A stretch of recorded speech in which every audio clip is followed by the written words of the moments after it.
আমার নোয়াখালী এলাকায় এসে যে আপনি যে হুমকিগুলো দিয়ে গেলেন, আপনার এলাকায় যদি আমি যাই, আপনি কি আপনার লোকেরা তো আমাকে হামলা করবে, আমাকে কথাই বলতে দিবে না। এবার মুফতি ফয়জুল করিমকে নিয়ে মুখ খুললেন হিজবুত তাওহীদের ইমাম হোসেন মোহাম্মদ সেলিম। চলুন তিনি মুফতি ফয়জুল করিমকে নিয়ে কি বলেছেন শুনে আসি। বাকিগুলো শূন্যপুটি হিসাব করে লাভ নাই। মুফতি ফয়জুল করিম এনে রুই কাতলা নিয়ে দুই একটা কথা বলতে হয়। আল্লাহ রসুলের বিরুদ্ধে কথা বলে, ইসলামকে ধ্বংস করার চক্রান্ত করে, বাংলাদেশের সমস্ত মানুষ ঐক্যবদ্ধভাবে তাদের বিরুদ্ধে লড়াই করবে, আন্দোলন করবে ইনশাআল্লাহ। একদিন এর আগে আপনি আমাকে বললেন যে পিঠের চামড়া তুলে ফেলবেন। এই নিয়ে আপনাদের জাতীয় নেতার মুখের ভাষা। এই হিজবুত তাওহীদের এই বেঈমান ওর বিরুদ্ধে আন্দোলন করি, সংগ্রাম করি, তাহলে বাংলাদেশে কোন জায়গায় কাজ করবে এরকম কোন জায়গা বাংলাদেশে ওর জন্য থাকবে না।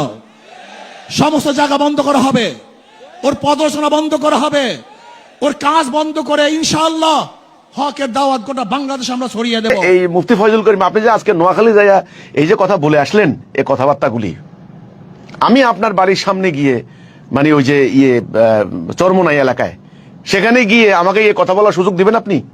শুধু হিজবুত তাওহীদ না, বাংলাদেশে যত ভণ্ড আছে, সাহাবা বিদ্বেষী আছে, নবী বিদ্বেষী আছে, ইসলাম বিদ্বেষী আছে, ওলামায়ে দেওবন্দকে যারা পছন্দ করে না, ওলামায়ে দেওবন্দের বিরুদ্ধে যারা কটূক্তিমূলক কথা বলে, আপনি আমার নোয়াখালী এলাকায় এসে যে আপনি যে হুমকিগুলো দিয়ে গেলেন, আপনার এলাকায় যদি আমি যাই, আপনি কি আপনার লোকেরা তো আমাকে হামলা করবে, আমাকে কথাই বলতে দিবে না। যারা আল্লাহ রসুলের বিরুদ্ধে কথা বলে, ইসলামকে ধ্বংস করার চক্রান্ত করে, বাংলাদেশের সমস্ত মানুষ ঐক্যবদ্ধভাবে তাদের বিরুদ্ধে লড়াই করবে, আন্দোলন করবে ইনশাআল্লাহ।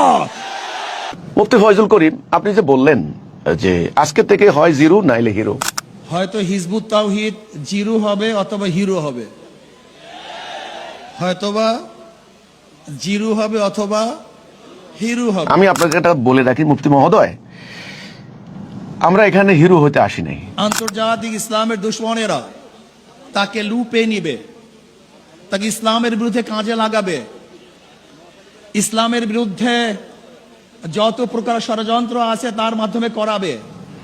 হিজবুত তাওহীদের ইমাম সেলিম উনি ইসলামী অঙ্গনের, বিশেষ করে কওমি অঙ্গনের অন্যান্য আলেমদেরকে চুনোপুটি বললেন, আর একমাত্র কাতলা মাছ মানে বড় হিসেবে দেখলেন মুফতি ফয়জুল করিমকে। অবশ্যই বড় হিসেবে দেখার কারণ আছে।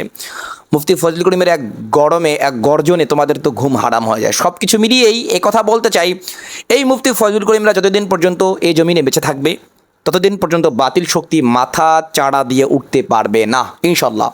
বাতিল যতই উপরে ওঠার চেষ্টা করবে, মুফতি ফয়জুল করিম নামক এই পাহাড়গুলো তাদেরকে ধসিয়ে দেবে ইনশাআল্লাহ। আসসালামু আলাইকুম ওয়া রাহমাতুল্লাহি ওয়া বারাকাতুহু।